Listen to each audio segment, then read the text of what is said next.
Hey, hey, hey. Thank you for joining us today. Welcome to Dr. D's Takes. Today I'm John here again with Abby here. How you doing today, Abby? I'm doing good. All right, good deal. And so we're coming on a day after a very exciting win last night. Before we jump into the content, once again, please make sure that you like, share, and subscribe so we can reach as many Thunder fans across the nation as humanly possible.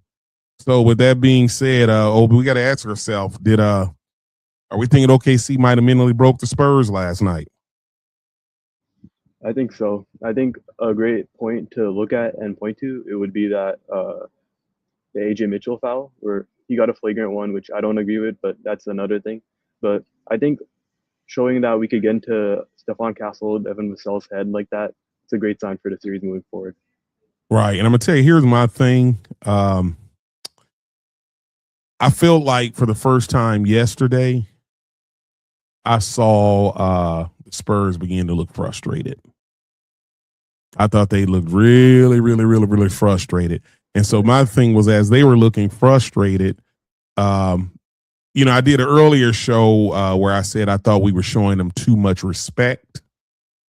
And I'm seeing that shift a little bit. And I think that really works in our favor because, like I said, they are looking really frustrated. And of course, the whole narrative with the Thunder is a dirty team and blah, blah, blah. Everybody's trying to play up that narrative. But I think this is a little deeper than that. I think OKC is playing with a swagger. Even the crowd, I thought it was really funny to see them leaving with 4 or 5 minutes left in the game. So, so I think we're breaking their spirit as well. And so it's like the Thunder really truly look like right now the more mature team. And so, we had talked about that before. What are your thoughts on the experience or the inexperience of the Spurs being in a situation like this before? I think it's a huge factor. I think this is the first real playoff test the Spurs have to face. I mean, Minnesota kind of tested them, but I don't think they're even like on the same level as the Spurs. And the only way they even won those games was with the Wemby elbow. And the first game, like Wemby had an awful shooting game, which credit to the Wolves. But I think this is the first time those Spurs are getting really tested, and we'll see what happens from that. Yeah, and I'm telling you what, man. Now we know Shea is our MVP. We know that. But when as far as the playoffs is concerned, I tell you what, man, I'm gonna have to get Caruso. That boy there. He just if you really understand the game of basketball, I know I had a few people that were trying to tell me that the Bulls won that deal because Giddey's a good player. I like Josh Giddey. He just wasn't for us. And Giddey is a triple-double machine. He's good for a team like the Bulls. But the numbers don't tell the story. What Caruso is doing for our team, you really can't even put a price tag on it. He just completely uplifts our spirits. And you can just see that as soon as they bring him in the game. So, I mean, from your perspective, even as a fan, when you're sitting back watching it, how do you start to feel when you see Caruso come in the game? Just to I guess preface it, when you first traded like Josh Giddey for Caruso, I was like a huge Giddey fan, and I was like super upset because oh, we traded a 23-year-old who I really believed in for like a 30-year-old veteran who I thought he was gonna help, but from what I thought to what Caruso's been impacting, especially in the last playoff run and this one, it's been like 9 days. Like he comes in and we go from a team that looks like shocked that just gets punched in the mouth 15-0 start, and he comes in and then the team's completely different. We're running, we're making better passes, we're playing better defense, we're going aggressively after the ball. He changed everything once he checked into the game last night.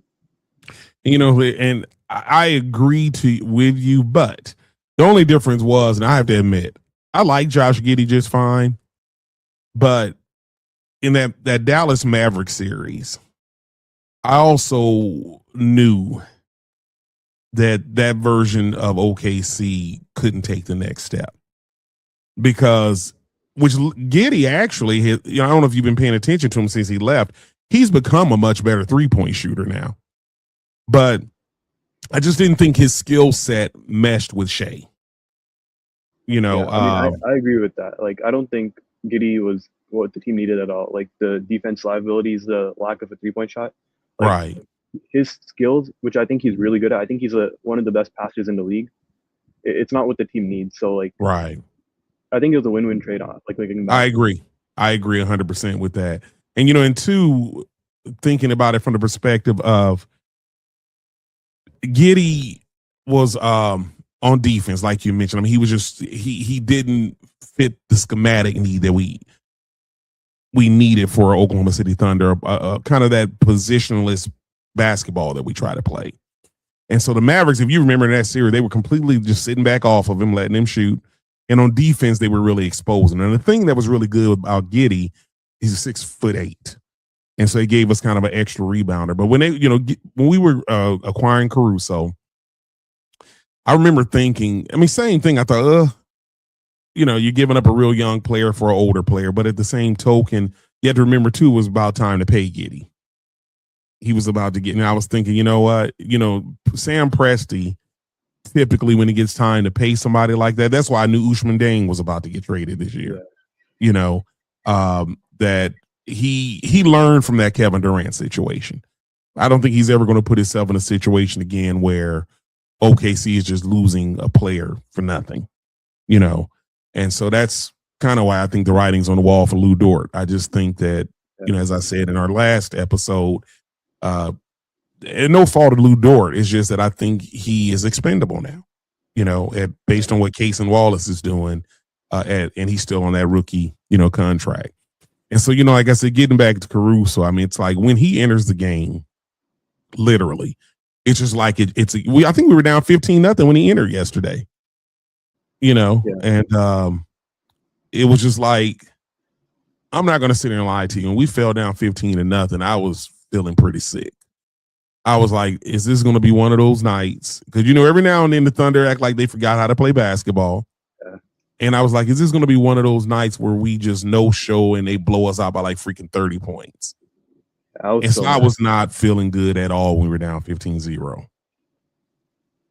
What were you saying? I was telling my dad that, like, I try to prepare myself for everything, like, going into the game so I don't get too upset. But then, like, I see 15-0, and, like, when it's 15-0, you don't think, like, that's it. You think, oh, they could add more to that. Like, you don't know that that's the end of it. So I was, like, really mad back then. But, like, once Caruso came in, he just, like, it's like he doesn't let the score phase him. He just, like, comes in and, like, this is the energy we have to play with. Let's play with it. He's a great model. Literally, excuse me, for this team, he is a great model of how to deal with adversity. Because he brings the same effort. Which I'm going to tell you the thing that's crazy about Caruso, and it works. And for any other player that operated this way, people would probably criticize him. But Caruso during the regular season, he really does save himself if you think about it. He doesn't play like that during the regular season. I mean, he's still playing hard, but he doesn't exhaust himself at the same level that he does once the lights come on in the playoffs. He's like a different guy when the playoffs start, and he'll admit that himself. I think it's the perfect role for him. Right. Just being a 16 million player. And so I'm glad. I think when we re-upped him, what was it, last year? I think we did his new contract, 4 years. 4 years for $80 million. I think that was last offseason. Yeah, and so I think, that's a good thing. And I think that's another reason Dort is probably out of here. Go ahead. Yeah, I was going to say he has 3 more years on that deal. And I feel pretty confident he's going to be productive, at least like the next 2 of them.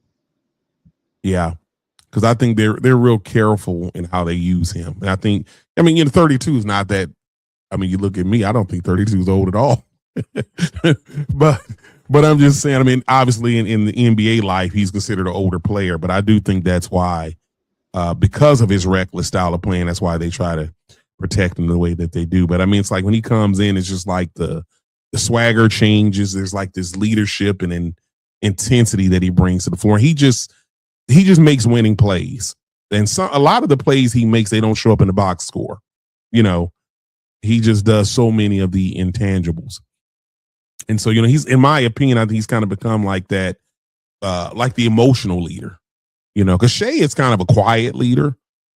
But Caruso and I think Jay Will, to a lesser extent, has started to step up into a role where he's become like an emotional piece as well. What's your thoughts on how Jay Will showed up last night? I thought it was great. I think last time I was talking about how it wasn't the series for him, and I still don't think, like, defensively, like, there's a role for him, but like whenever they're doubling on Shea and you're kicking it out to somebody, I feel pretty confident with Jay Will taking those open threes. Like yesterday, obviously he made like a crazy amount. He made like was it 5 or 6, and he had like the and one. Mm-hmm. But I think if he's able to like knock down a three, I think he's gonna thrive in like certain specific minutes. Yeah, he was a 5 or 6 shooting threes, and I mean the thing with Jay Will, he was not. I mean, it was like the ball wasn't even in his hands very long. He was shooting with so much confidence. He was just letting it fly, And like I said, he seems to me that he's along with Caruso, and I don't want to jump too far ahead because we're going to talk about this later about our role players. But I think McCain is also starting to become an emotional leader for us, a little spark plug. Right. Those 3 guys last night were unbelievable. They really were. It's really astounding. I think we scored 76 bench points. Yeah, that's like crazy. That is crazy.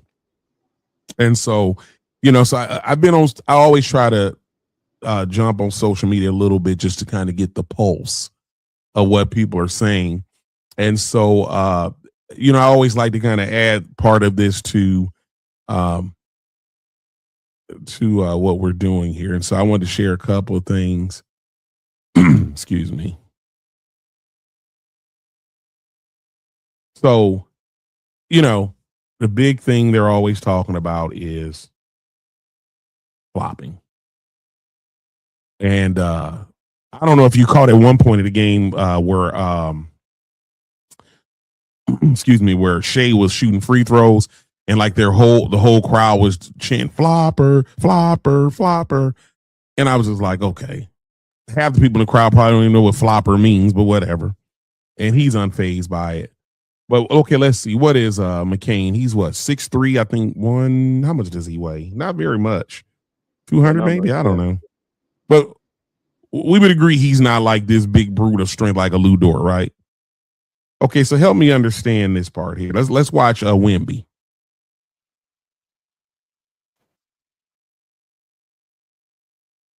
Explain that. Yeah, I don't see the contact to his head. I mean, don't know why he whipped his head back. So I'm trying to figure out, why are we not seeing this all over? He gets bumped. Watch Wemby's head. I'm slowing it down. Look, oh my God. Oh my God. Oh my gosh. I got hit by McCain. Stop it. I don't even want to hear anything about flopping. And here was another one, because I'm all over trying to kind of clip examples. Now, so I remember during the game when this occurred, I about lost it. This was literally the same play that happened for Shea. And they didn't call a foul when Shea did it. Wemby comes down and it's literally the exact same thing, gets 2 free throws. You remember this moment? Check this one out. So Wemby bumps him. Whoop. He throws it up. There was no foul. Now watch this, Wemby. Same thing, and they call a foul. I don't even think it's the same thing. I feel like Shea at least got Wemby like jumping in the air and off balance. Like Hartenstein, he stood his ground. Like I guess you could say he has his hand there, but that's a soft call. Like if you're gonna call that, if you're gonna be okay with that, then you have to be okay with like a lot of stuff that happens for Shea. Right. And I tell you what, it's kind of like we spoke about before. I feel that they are definitely protecting Wemby. Now, Spurs fans would tell you otherwise. But this man, you literally, and it's so funny, it depends on which side of the fence you're on. I try really hard. Now, yes, I bleed Thunder blue, but I also try not to glaze my team to the point that I'm just drinking the Kool-Aid, not being real with people. Okay? I feel like they protect Wemby way more than Shea. I feel like Shea gets fouled a lot and they don't call it, to tell you the truth, anymore. Whereas Wemby, Hartenstein got called for a couple of fouls last night. Chet did as well. Those were not fouls. But they are just literally protecting Wemby, in my opinion, because one, I think you got the Spurs behind the scene sending these reports to the NBA. Two, you got the fan bases, all the San Antonio fan bases, they're whining and complaining. They're on Twitter, and You got the media glazing the Spurs, Reggie Miller, Loris, I mean, it's just, I think it's almost like what they call winners fatigue. Teams are just, I think people are just tired of us winning. Yeah, and we just definitely. become like the favorite enemy right now. Like that third quarter was insane. Like I think we got into the bone. They put the Spurs were in the bonus like 6 minutes into the game, and then Fernando's like clear fouls, like Mm-hmm. such like soft calls with Stephon Castle just running to the basket and like getting touched, and then 2 free throws. Like I honestly think our defense was really good back then. Like we would have had like a really good lead going into the fourth if they just like didn't put us in the bonus so early, and two also didn't call those fouls. Exactly. I agree. But yet and still, we found a way. And I'm just man, I was just so excited about the outcome because I was really worried going into the game, game 3. With it being their first game at home, with us having no J-Dub, and with them having both Harper and Fox available. And I was like, ooh, this could be tough, And that's like I said earlier, when we fell behind 15-0, it was like, ooh, this is not good. But lo and behold, our boys found a way to bounce back. So we've talked about the whole flopping double standard. The other thing that I saw people disputing today was the whole Lou Dort is dirty thing again. So again, I come with receipts. Make it make sense. So this play here, now we know Fox is back with his, he came back from his ankle sprain. People were saying this was a dirty play by Dort.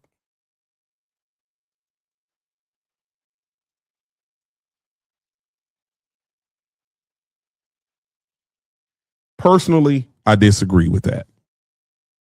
Now, I'm going to back this up and I'm going to slow it up.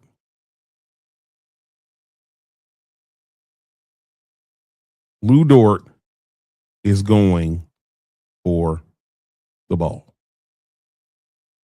Lou's ball.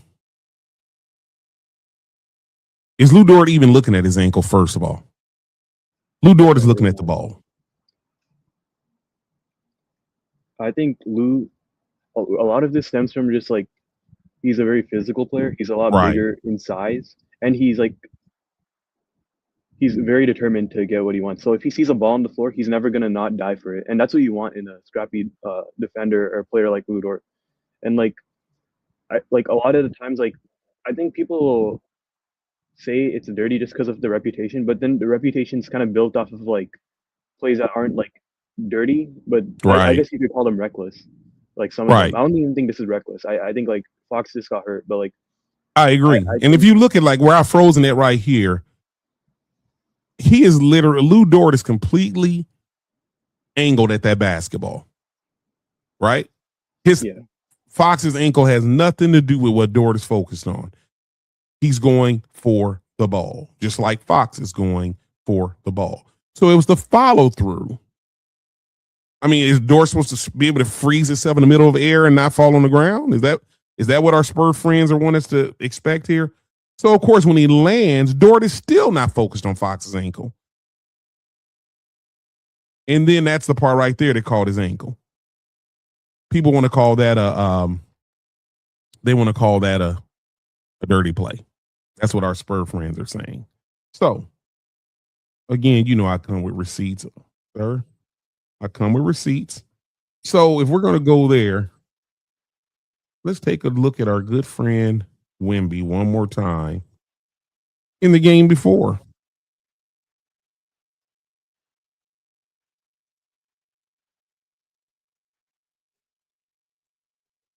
Remember that play?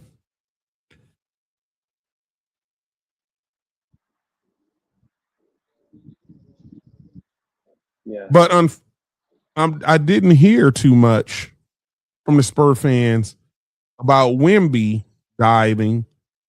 Look at that. Look at that.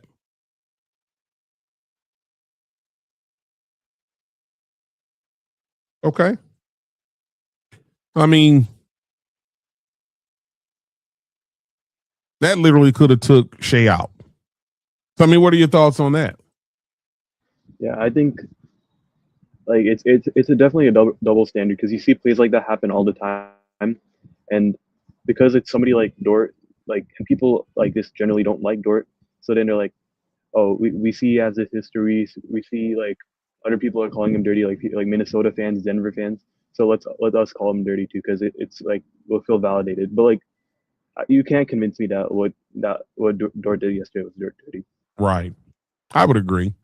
And so, the good news is this. I'm glad that we have a team where these guys are young enough that, if anything, I think this outside noise motivates them. You know, it made me happy when I heard the crowd chanting flopper to Shea, because what they're probably not realizing is Shea is the type of player. He kind of has that Michael Jordan in him. I'm not saying he's Jordan, but I think he has that same great players that are wound like Shea, Kobe, and Jordan. They feed off that kind of stuff. You know, he's not the type. Now let's look at somebody like Kevin Durant. I used to like Durant. I'm not gonna say I didn't, but Durant, in my opinion, is also the type that would let that kind of stuff get to him. You know, he would be online arguing with people on Twitter, and he cares about the crowd liking him and that kind of thing. Shea doesn't really care. As long as he'll tell you quick, I'm sure the opponents don't like me. I'm sure their crowd doesn't like me. I wouldn't like me either if I were them. So I mean, he's just real even keel about not letting that stuff get to him. You know, and so I just think that's the benefits of having a young team, is that they hear the outside noise. You think about it with Case and Wallace. What is he, 22? Those guys are on Twitter. They're on social media. They're on Instagram. They know all of this stuff is being said about them. They're sharing that with the veteran players. So, I mean, even as a human, it's hard for me to believe that alone wouldn't help motivate them in their youth. I mean, what's your thoughts on that? I think the fact that this team has so much outside noise right now and they're so young, and it's been like a couple of years now. Like I think from 2024, we've just been getting maybe not as much, but like as time goes on, you're getting more and more like outside noise and hate and stuff like that. I Right. think if they could use that and like blind it out and still perform like they are now, it's a great sign because that shows like in the future they're gonna have all these like experiences. Like I could go into San Antonio game 3, super loud crowd and still like not turn the ball over. Like Shea, like all the time he was like handling the ball, they're chanting flopper, and he's making always the right reads. He didn't have Right. like a high turnover game, which it would be understandable.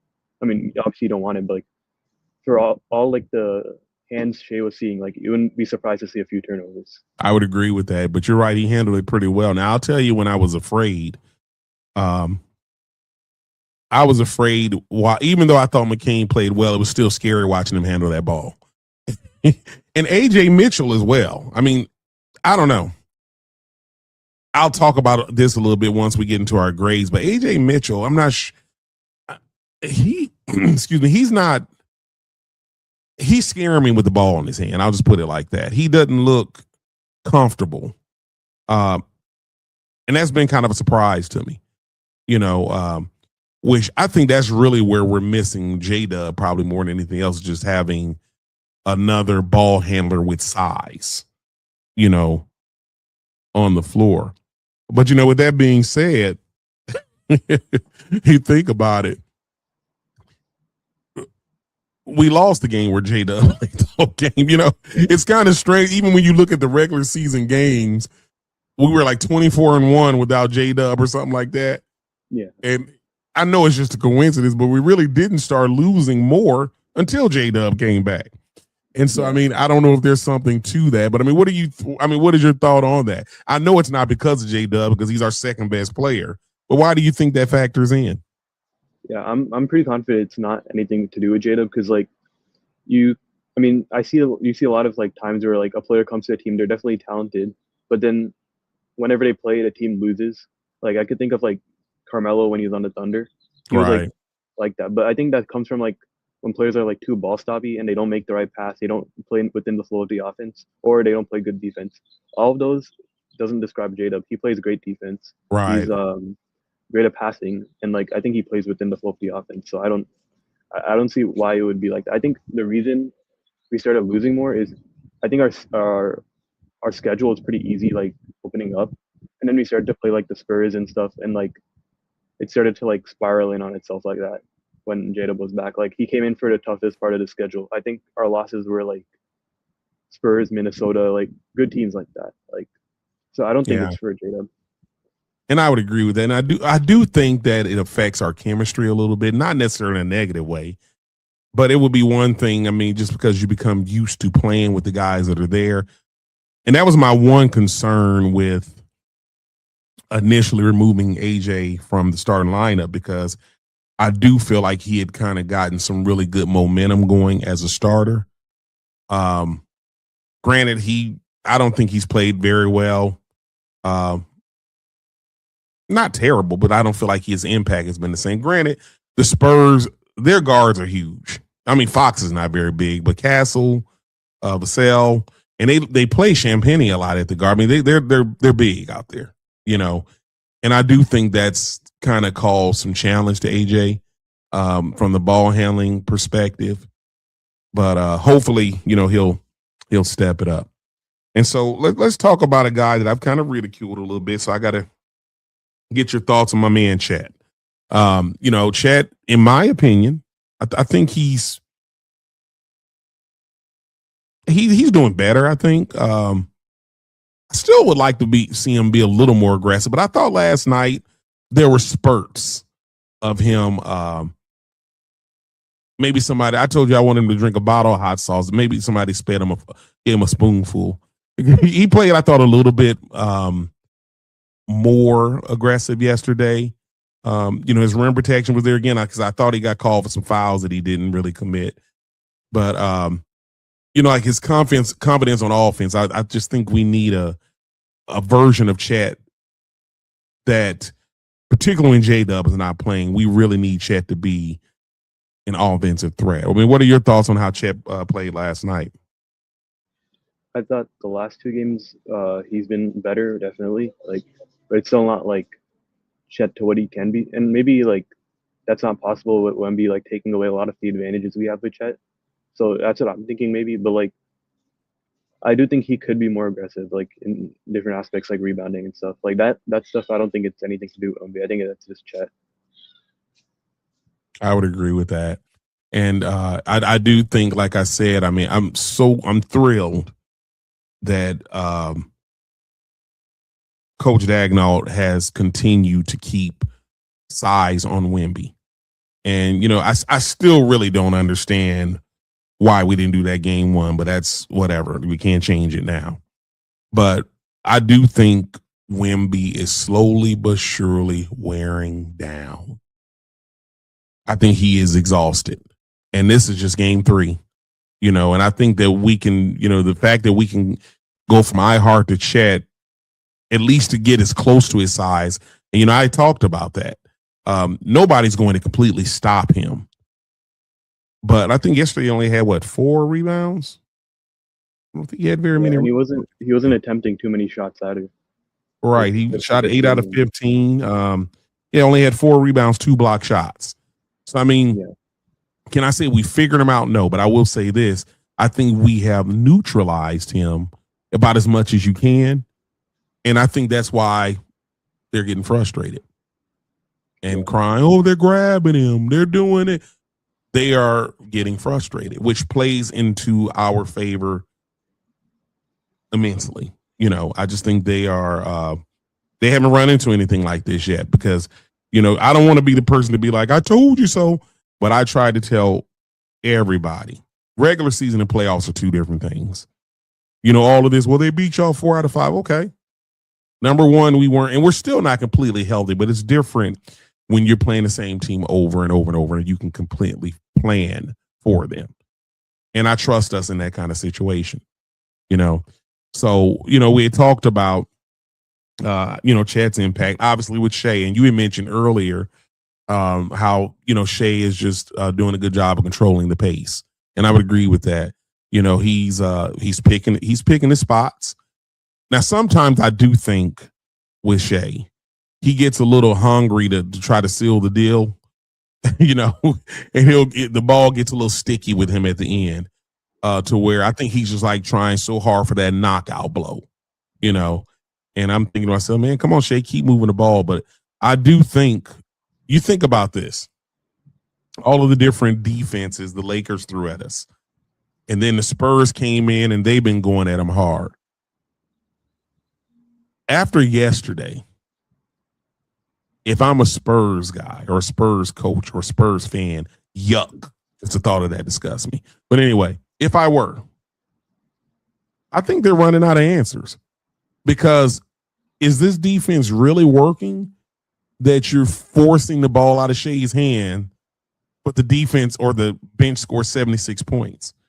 What's your next move? I mean, what are your thoughts on that? I mean, do you think the Spurs are running out of answers? Yeah, I think so. If I had to guess, I think next game they're actually not going to double Shea as much. They're going to try to be like, okay, we'll play him honest. We'll play him one-on-one. And I think Shea will have better scoring and efficiency numbers. And they'll see how that works out for them. I don't think that's going to work because then Shea's going to get his. And I still think it's not one or the other. I think both Shea can get his and also the team can get theirs. I would agree. I think that I don't think you can continue because it would be one thing if Shea's IQ wasn't as high as it is. Because I mean he's not a selfish player. Now let's don't get it wrong. He doesn't mind shooting the ball. We know that. But Shea also is a very high IQ player that sees the floor well. I don't know if you remember that pass at the end of the game where we were about 10.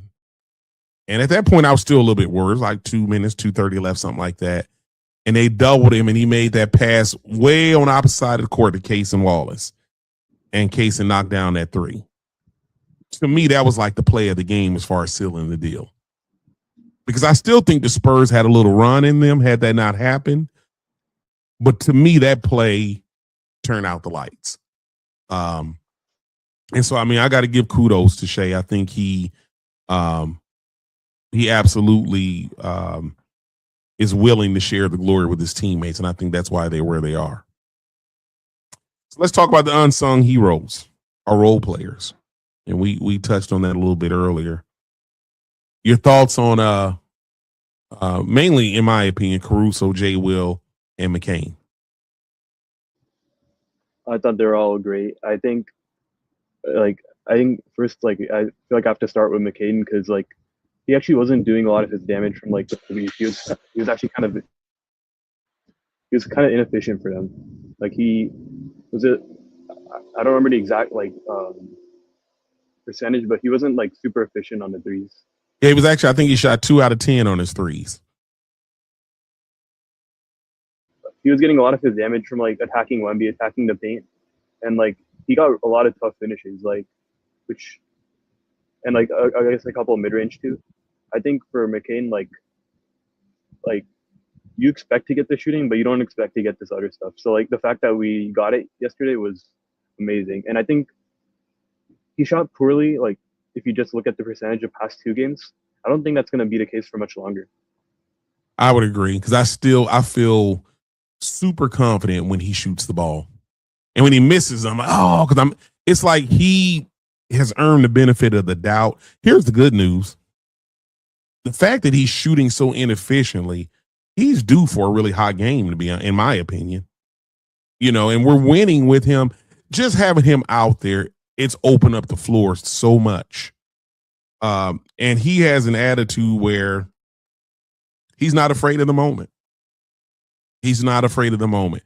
And I saw an interview with him where he was talking about he's had big games in high school.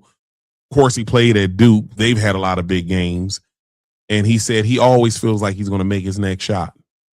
And so it's kind of funny when you look at the stats.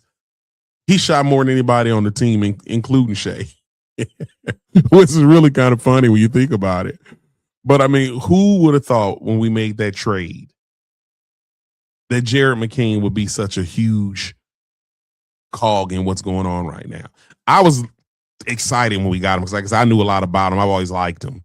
And I knew the Thunder were looking at him even in the draft, in the Sixers. I knew we had our eye on him then. But, I do want to say this about McCain before we continue this conversation. And I'm Presty. That is my guy. I love him to death. But it does kind of irritate me sometimes when people act like the only reason he's good is just because, everything Presti does. Presti has made some moves too that weren't so good. I mean, you think about it, Dylan Jones got drafted in the first round. Was that last year? Yeah. Ahead of AJ Mitchell and all those guys.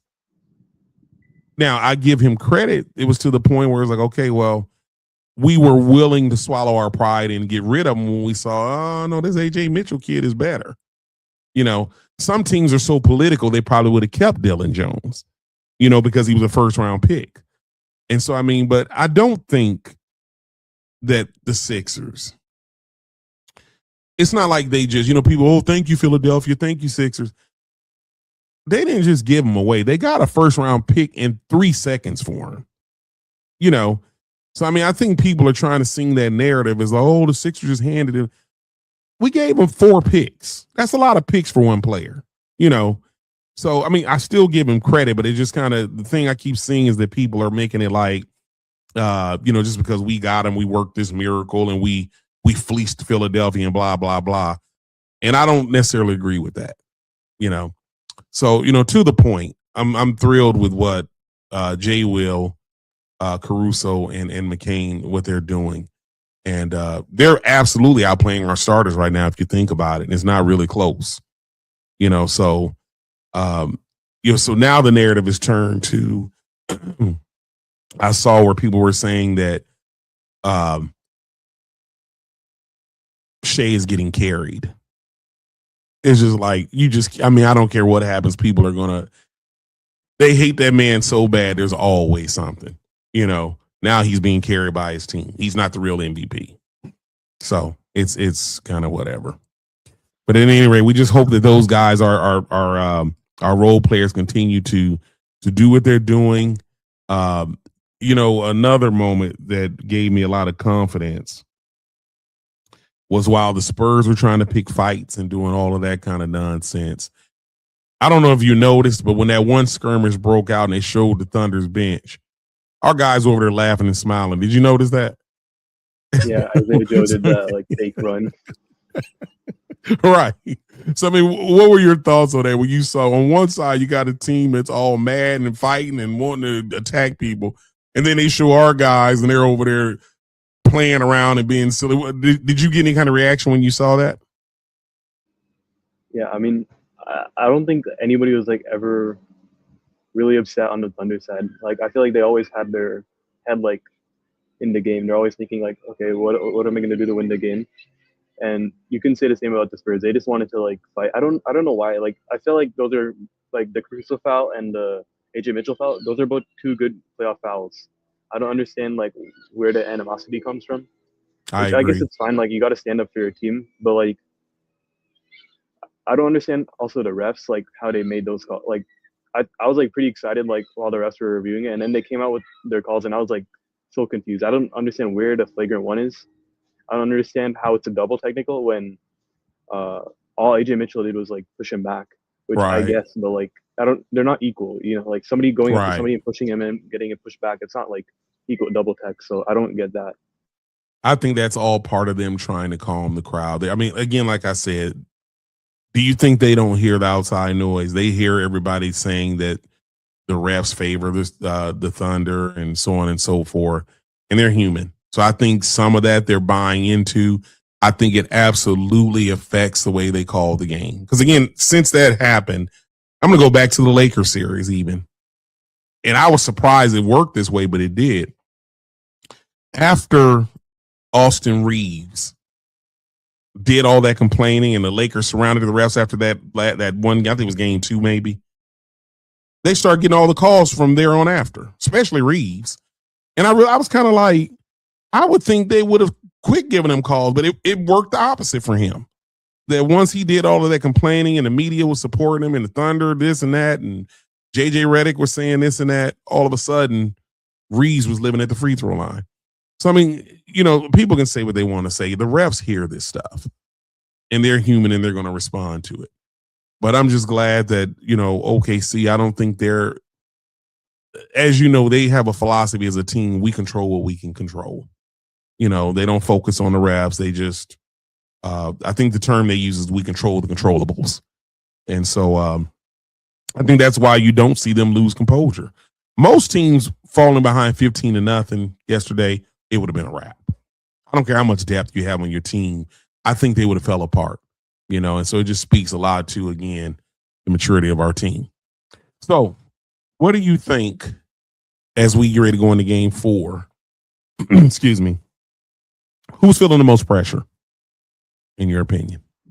Definitely the Spurs, and I think specifically actually maybe not. I was gonna say specifically the guards because they haven't stepped up. I feel like Castle he hasn't really been that good. Fox he had some moments, but whenever he shot a three or a mid range, I felt good about it. I felt that was a win for the defense.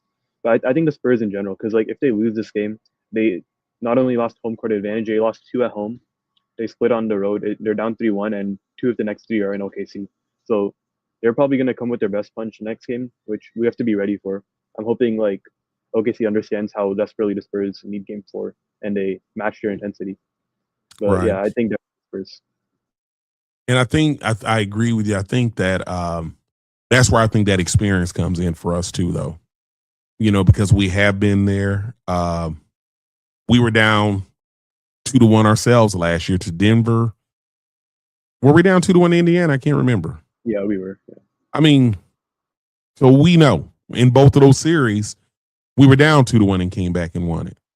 And so I'm quite sure that Shea and Caruso and guys like that are saying, hey, slow your roll, because we were in the same situation they were last year, and we had a parade.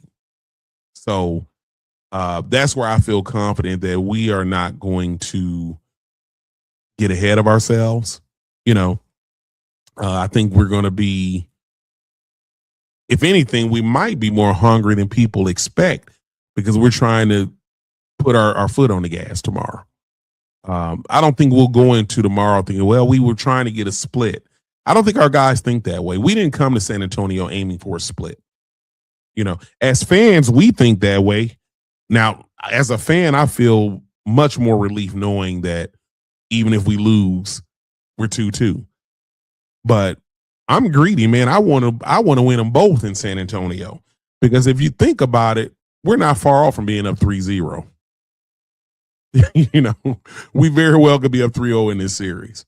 And so, but as I was discussing with somebody else, I try not to look at it that way because had we ended up winning that first game, who knows what the impact of the next 2 games would have been. It could have, you just don't know. Basketball doesn't necessarily work like that.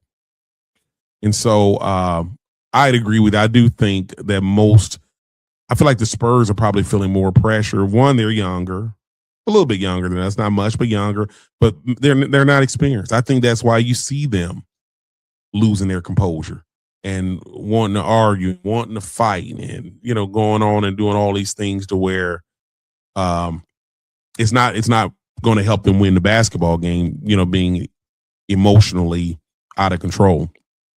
And so now we're going to get into the real fun part, and that's where I like to go over the grades for our players before we begin to make our predictions for the next game. Okay. All right. So Hartenstein, what you got for Hartenstein? I don't think it's as impactful as he was last game, but I still think he did a great job on Wemby. He still was in foul trouble, which you definitely take. But offensively, I don't really remember him doing much, but I feel like he definitely wasn't holding the team back. You didn't feel oh, I wish we had somebody else instead of Hartenstein.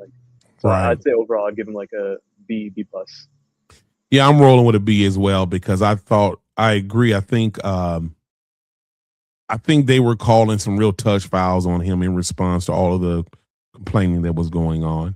But at the same token, I think he's all set a tone on Wemby to where, as I alluded to earlier, that we are now matching his size out of the gate as much as you can, a 7'4" guy, but you're going from Hartenstein to Chet back and forth. He's not getting an easy path to the basket anymore. He's having to, we're really making Wemby work right now. And so, yeah, I have a B with him as well. What you got for Chet? Same thing with Chat. I thought he did a great job on Wemby. I would like to see him shoot more than 7 times, but he had moments in the game where he was like aggressive, like that putback on Shay's jumper and the 3 point shot he made. But I still think he could be better. So I think I would go for it a B plus again, or maybe B somewhere in that range. Okay. I'm going to B minus on Chat. I agree. I think you're my second best player in theory. If you're going to force my MVP into that type of duress, I've got to be more of a force on offense. And so, I mean, yeah, he made some big shots, but I mean, 7 shots. I mean, I need more than that out of him, and only 3 rebounds in 28 minutes. I mean, come on, Chad. He didn't play bad, but I mean, I just need more. It's just that simple. I need more out of Chad. But I still go B minus. I don't think he hurt us. I see more effort when he's guarding Wemby. He doesn't, to me, seem as starstruck. That might not be the right word to use, but as intimidated. He seems like same thing with Chet. I'm sure Chet's hearing outside noise.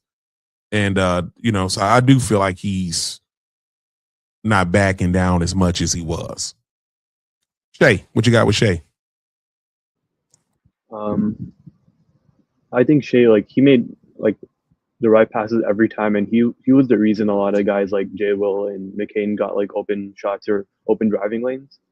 I do think he was inefficient though, and like you definitely see a better like shot making games from Shea. Like I didn't feel like whenever he like pulled up in the mid range, it was like automatic, like how I did feel for a lot of the regular season and like uh I guess like the Phoenix series because he wasn't making shots like that in the Lakers series. But Shea, I'd give him a B. Yeah, I think with Shay, I told you I'm a hard grader. I'm going B minus on Shay because I agree with you in many ways. I think that I alluded to this earlier. I still feel that his decision, he controlled the pace the whole game. I thought, he only turned the ball over twice. I thought that he didn't panic. He found the open man. What do you have? 12 assists, only 2 turnovers. But where Shea sometimes scares me is like at the end going for that knockout blow. And that's really where his shooting stats suffer because he hadn't shot the ball that much till towards the end. And I mean, like I said, I think sometimes when he's going for that knockout blow, he'll miss 3 or 4 in a row because there's a lot of pressure. And credit to the Spurs. Like I said, I mean, they have some big guards. And they do make Shea work hard. If I'm being honest with you, like I don't know. I don't want to give the Spurs any ideas. Not that they listen to me, but I think I would try to guard him man up. I think, you're not going to stop him, but their size, if they would stop fouling him, you're going to make him work pretty hard. Be kind of like Wemby almost, really. I think you can make him work hard and try to tire him out. And play everybody man up and see what happens. It'd be interesting to see if they try to do that tomorrow. Lou Dort, what you got with Lou Dort?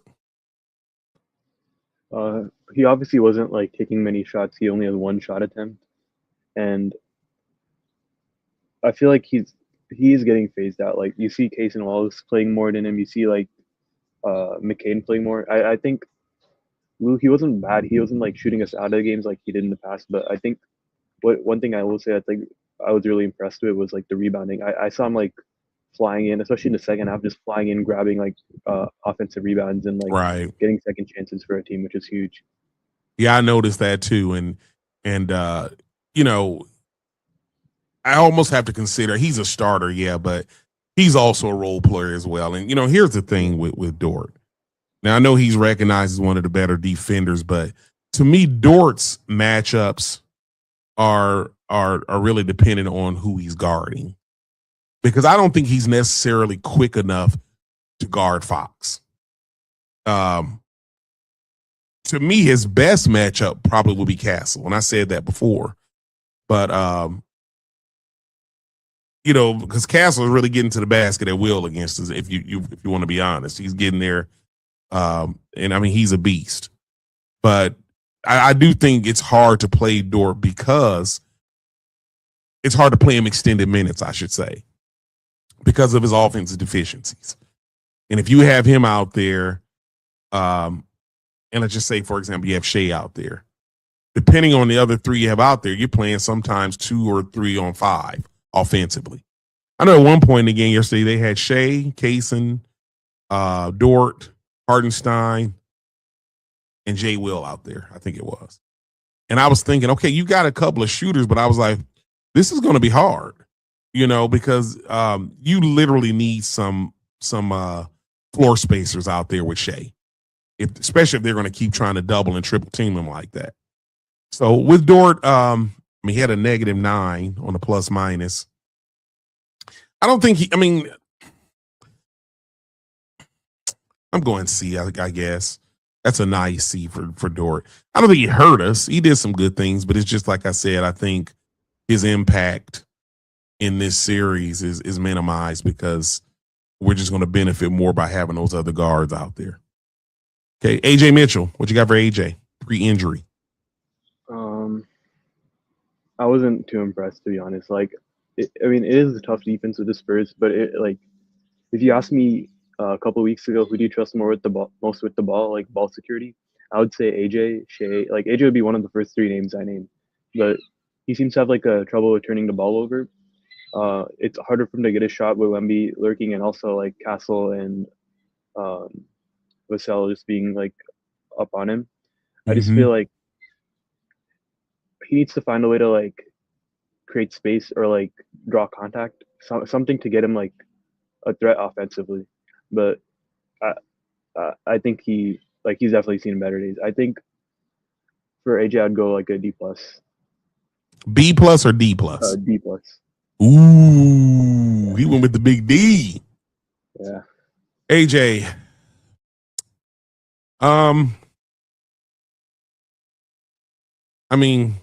Yeah, AJ was pretty sloppy for me yesterday. Matter of fact, the one shot he made, I think, was that crazy shot. I can't remember. It was just something. I don't remember what it was specifically, but I do remember ugh, how the heck did he make that? He's just he's not playing as well as he was. And again, some of that I have to attribute to the Spurs defense, I suppose. But he looks nowhere close to the player like he looked like against Phoenix and the Lakers. Because I'm back to the point now where I need to see him coming off the bench, I think, if we can get J-Dub back for sure. Before I would have advocated for him being out there, but he's just not playing with the same confidence right now. Does not seem comfortable with the ball. He had 3 turnovers in 17 minutes. But he's turning the ball over way more than he should be. Now, I saw he had the injury. I haven't heard anything about him today. Have you heard anything? Okay, so we'll see what happens with that. All right, Jalen Williams. What you got on Jalen? I'd go A. There's obviously the 3-point shooting was huge. The fact that he let it fly so often and as he did just created more space, and obviously the 18 points was great. It was 18, right? Yeah. So, but defensively, I also thought he whenever he matched up on Wemby, I was holding my breath, but he did force Wemby into some tough shots, and I don't think Wemby scored on him unless I'm forgetting a possession. So I'd say A to A+. When you play Jalen Williams 22 minutes, you can't really expect too much more than what he gave you yesterday. Okay, let me ask you this: would it be safe for us to go ahead and just wrap up Jalen Williams, Caruso, and McCain in the one ball? We had talked about that earlier and give them all an A. Would you be comfortable with that? Yeah, for sure. A to A+, somewhere in that range. Yeah, and I would agree with that because as I was looking at this, I thought it's probably not even necessary to talk about them individually because we've talked about that, and I feel like you look at those plus minuses, man. That's crazy. Yeah. Jalen Williams with positive 22, Caruso 28, and McCain 28. That is unbelievable. And all 3 of those guys, like I said, I'm super excited about not only their impact on the game, but I just think all 3 of them, personality-wise, have impacted us in a cultural way. Because all three of those guys are spark plugs.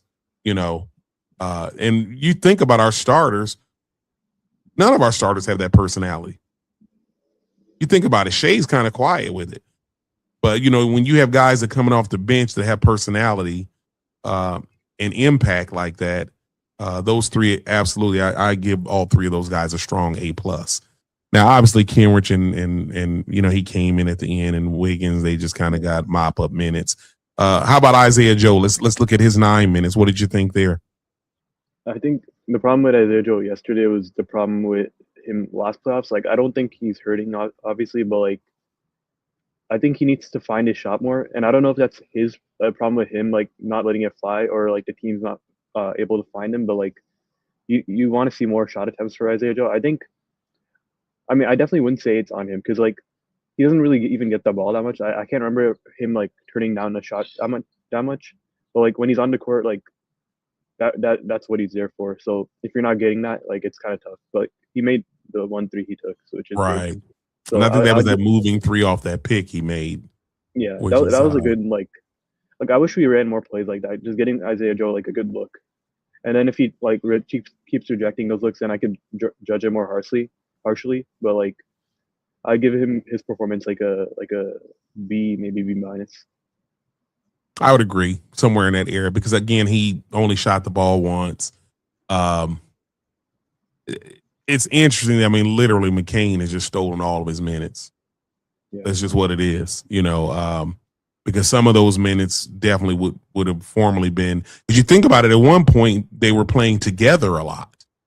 Isaiah Joe and McCain, and you might see Coach go back to that, but I just think the reason you can't really do that is you lose too much on defense if you have both of those guys out there in that situation.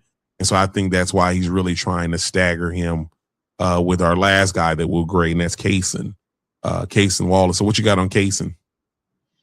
Kaysen, I thought he followed up his defense. I thought that was like a masterclass, like what he did in game 2. But I thought he followed up with another great defensive game. I wouldn't say it's as good, but he definitely did a good job like limiting Fox and Castle. So I think I'd give Kaysen like a B+. Yeah, I'm going to a B on Kaysen as well. I think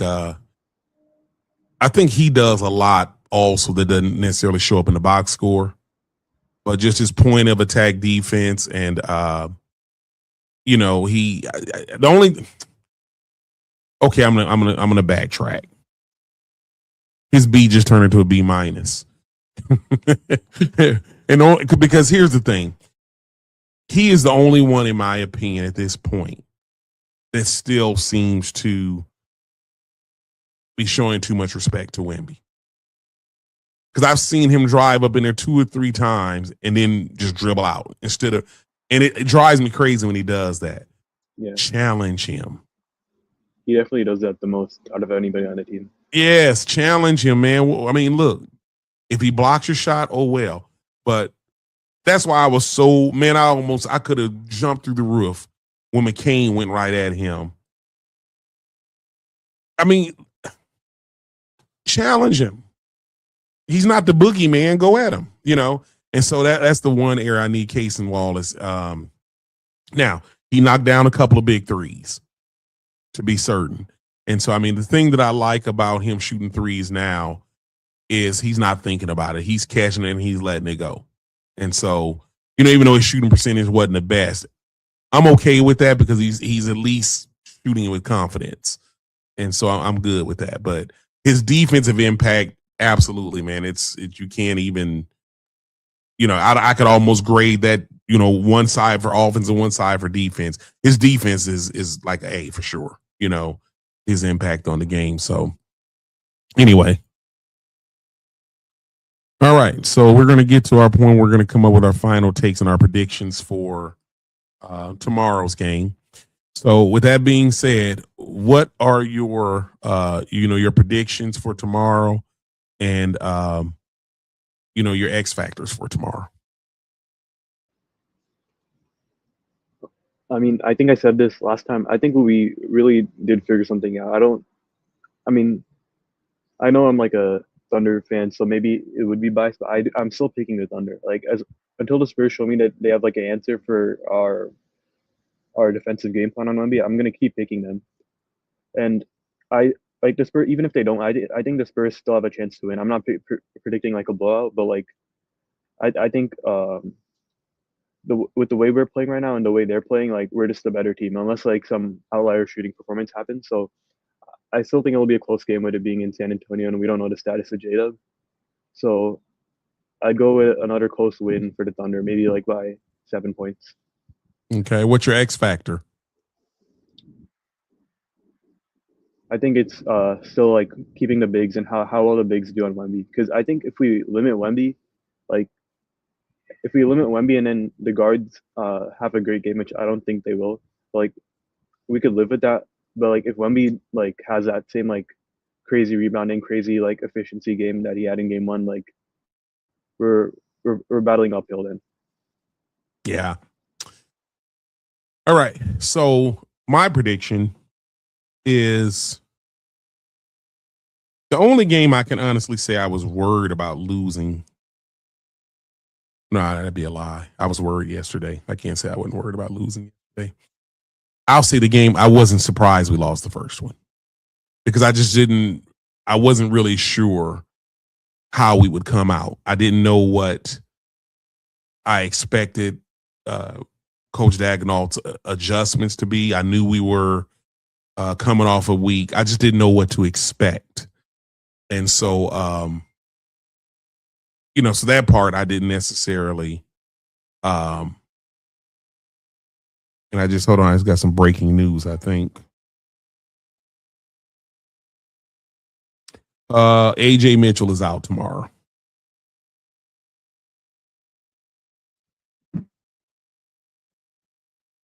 So, AJ Mitchell's been ruled out. Does it say what the injury is? What did he leave with? Because actually, my son just sent that to me. I'm not totally sure. It says here it right soleus strain. So, and it says questionable. I'll tell you what, I'm gonna put it like this: AJ scored 2 points in 17 minutes yesterday. Okay, that's more minutes for McCain. Maybe Isaiah Joe brings it. I mean, more minutes for Cruz. Only played 24. So I mean, it's fine. I mean, does that change your prediction any? Does that change your prediction? No, I was kind of like expecting like J-Dub to be out and like AJ to be out, but I do think like you'd rather have him than not because like even if he's not giving you that much, like I trust Mark to like just not play him and like play the guy who's producing more. Yeah, I mean, even though like I said, he's scaring me with his ball handling, he's still a ball handler. So it's whatever. I'm still going with a win. I think my X factor is how well our role players will continue to play. And I also believe that this is really going to be it's going to be determined on what defense the Spurs decide to play, because I don't know. Will they man up now and just kind of think, okay, where they're missing, two of their better players, let's just go man up. And if Shea scores 50, fine, but we shut everybody else down. Because you think about it, that's another way they can go with it at this point. We can say, hey, let's let Shea do what he does. He's not going to score 100. Let him get his 40 or 45. But let's make sure these McCains and Carusos and those guys don't hurt us anymore. That might be their next philosophy. I hope if that does happen, Shea recognizes it early and is aggressive, like taking as much shots as he can take. Because I trust Shea on a one-on-one matchup. Okay. All right. So, what is your final take before we wrap up? Your final take. It's going to be tough with the lack of ball handling, but I think we've seen guys step up, and I think the big difference in this series so far has been the bench, and I think it'll continue to be that way. Okay. My final take is this. I hope, and I feel confident, but I just hope that we continue to keep our foot on the gas. There's a saying, all gas, no brakes. And so while we've got them down, I want to see us come in with a sense of desperation. And I feel confident, as I said earlier, that because we were in the same situation the Spurs were in last year, it's hard for me to believe that wouldn't be a teaching point because you know how we think. You know how the Thunder players are. You know our coaching. There's no way they won't allude to that. We were down 2-1 last year twice, and we hoisted the trophy. So I don't think there's a level of comfort in them. But that's my final take. I want to see them go in there with that next man up mentality, keep their foot on the gas, and let's get that second game in San Antonio and leave up 3-1. Yeah. That's kind of what my final take is. So I'm excited. I like our chances. And hopefully when we come back and do our next show, we'll be up 3-1 and get ready to send those boys packing when we go back to Oklahoma City on Tuesday. Yeah, all right. That'd be great. Yeah, absolutely. So thank you for joining us. I'd like to thank everybody for joining us today. So again, I'd like to remind you to please like, share, and subscribe. We would like to get this content out to as many Thunder fans across the nation as humanly possible. Thank you for joining Dr. D's Takes, keeping it 100. Class is dismissed.